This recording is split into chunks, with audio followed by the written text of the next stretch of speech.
Okay, this will be my second vlog attempt.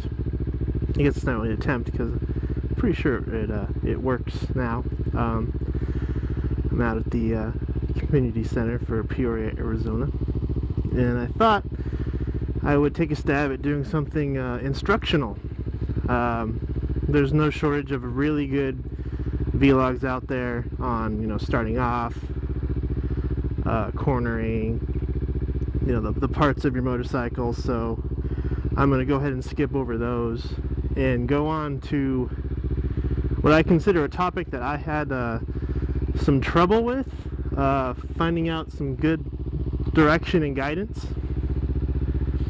and that is the importance and the science of downshifting. I took the MFC class. All of you who haven't ridden a motorcycle before, I highly recommend you take the class. It's about $200 depending on your location, and it's over a 3-day period. You go for at least in my case, you go for a Friday evening for the paper class version, and that gets you your permit, and then you go for 4 hours Saturday and then 4 hours on Sunday. And assuming you don't, you know, fail out of the class by just obviously having no clue what the hell you're trying to do, they give you a form that you take to the DMV, and they just slap the M endorsement on your license. So there's no actual road test, at least in Arizona. Obviously, it may be different where you live. And that's great to me, because after 3 days you feel really comfortable with your class and with your instructors, more importantly, so you're not like rattled like crazy, and you don't even have to have your own motorcycle, which we did not have at the time. So taking a road test on someone's motorcycle is not only scary for the fact that you might drop it, but scary because you're just not familiar with it. And after 3 days or 2 course days, you get pretty good at riding that motorcycle you're assigned. So there's that. I would definitely take the class. The only critique I really had out of that class that I didn't realize at the time was they really don't touch on downshifting at all. They basically just describe it as the opposite of upshifting. You know, you pull in your clutch, you tap down on your foot, you let off on your clutch while you roll on the throttle, and that it kind of makes sense in some gears, but when you get out here on the road you realize it's definitely more to that, and that's just because of the science of the way your gears work. So the gears are essentially going to decide how much work your engine is going to get converted into rotations of your rear wheel. So by shifting up in gears, your engine can work less hard but turn the wheel faster, or more rotations per second. So that's how when you shift up, your RPMs will drop but your speed will go higher, and the inverse is true. And when you shift down, your RPMs go down, you shift up. When you shift down, your RPMs will fly up and your speed will start to slow, and that's because you've now given your engine more work to maintain that speed, and it needs to spin harder when you do that. This is mostly important when you're slowing down or coming to a stop, especially on these bikes when you'll be in 6th gear at typical city street cruise speeds. So when you're coming up to a light and it turns yellow and turns red, what a lot of sport bikers will do, and I'll admit I have done it, is I'll pull in my clutch, I'll roll, and then I'll coast to a stop, and then I'll click all the way, or I'll coast to a slow, and then I'll click 5 times down in first before I come to a stop, because you definitely always want to be in first by the time you've reached a full stop. And while it's efficient and it's comfortable, it's also very lazy and potentially very dangerous. The reason being, if I'm pulling in my clutch, which I'll demonstrate here,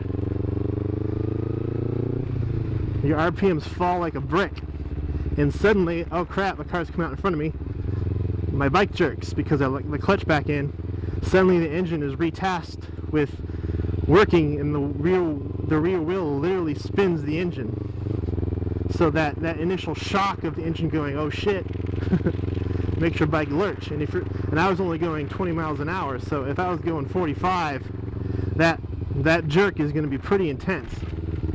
Not to mention, there's a car behind you, it's going to be flying up into your exhaust pipe, which you don't want.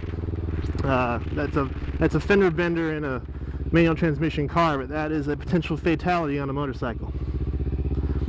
So the way I word it, you always want to be in the right gear for the right speed. Never pull in your clutch and coast unless you're 145% sure that you will not need to reapply throttle. And this could be like if you're rolling into your garage or something like that, where it really isn't necessary. So as you can see, I was in fourth, and now I'm shifting down in the stop, but it's not as simple as, oh, I'm just, you know, I'm pulling the clutch and letting it back out. No, I'm actually blipping the throttle, and that's the hardest thing I think to understand, is because you don't do that when you're upshifting. So what you basically are doing is, when you shift down, you want to lessen that shock on your engine by making it spin up first to kind of catch the wheel. They call it rev matching. So you see I'm off the throttle, and I'll shift and then do a little twist in the throttle, and I'll clutch and a little twist in the throttle, and you can hear my RPMs go up and my bike doesn't jerk. So that makes a much smoother ride.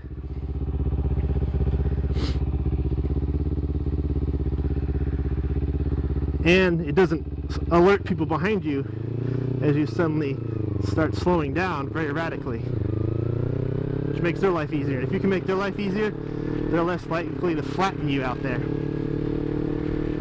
Okay, I'm up to third. Go ahead and go up to fourth here.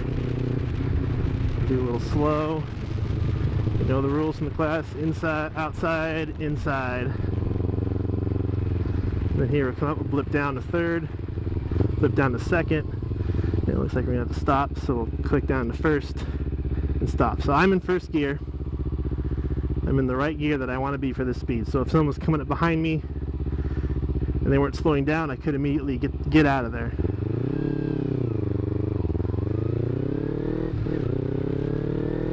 So if you're coming up to a red light,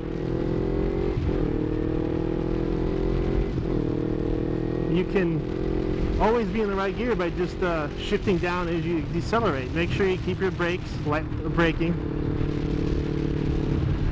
and then you blip down, blip down. So now I'm in the right gear. So now if I suddenly wanted to add some throttle, I could. And unfortunately here I'm gonna have to stop. But I would have been in the right speed to just kind of roll through it. So if you're approaching a light when it's red and suddenly it goes to green, you don't have to go, oh shit, I'm in the wrong gear. It's just twist and go. Can't get much easier than that. And when I started, I really struggled with this part of it. I did what the forums call the lazy downshift. From here I'll demonstrate it on this turn, assuming I don't get hit by this truck here. So here we're going along, and now I want to start slowing down, so I'll pull my clutch, click down, and I'll lightly let out the clutch. And you feel that? Your bike kind of goes, okay, I want to slow down. And it's less of a jerk, but it still has that same effect of really killing your RPMs, so you slow down a lot faster than you want. And it's really hard to do a slow, smooth slowdown, which in my neighborhood here doesn't really matter, but out there on the street, you bet it matters, because you got 20 cars behind you that are just expecting you to run like a car. I mean, cars can accelerate and decelerate pretty smoothly unless they're a brand new driver.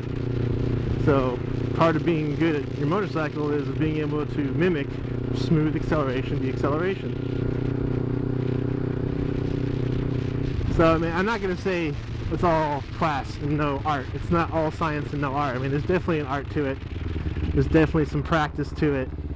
You're not going to get it right away, but I think Obviously, upshifting is something you get pretty quick, but downshifting is something that you really should practice on, because that lazy downshift is, I've almost put myself on the ground doing that a few times just because I did it too fast. I might have done it twice in a row, and if you ever drop gears too quickly, you get to a point where your wheel isn't spinning as fast as the road is moving, and those of you know what happens. That happens, it means your bike will skid, and it's a scary sound, and if I had a bigger bike it probably would have been a scary event too.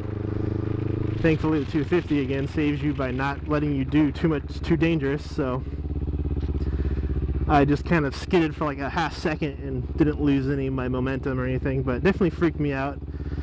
And because of that, I've kind of become a real stickler about proper gear technique. Mostly because my wife rides, and if it can happen to me, it could probably happen to her too, and I don't want that, obviously. And I think it just makes it a little more fun. It makes you sound more like you're on a moto track, right? I mean, you get the ding, ding, ding sound. I mean, obviously you want to go down those gears that quickly, but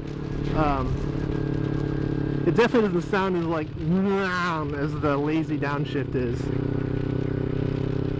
See, I can approach this turn quick. That's one. That's two. Go to the outside. Roll on the throttle. Hammer up. A little light brake. Release. Outside. Inside. Roll on the throttle.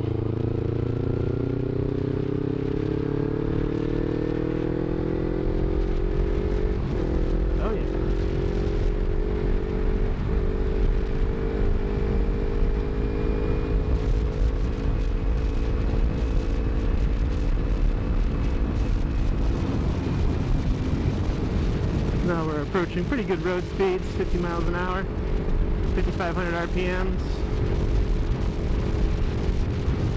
Now we're going to come to another neighborhood over here. And I now want to turn, so I'll flip on my signal, apply intent, start my slowing, shift into fifth, shift into fourth, push, turn, roll.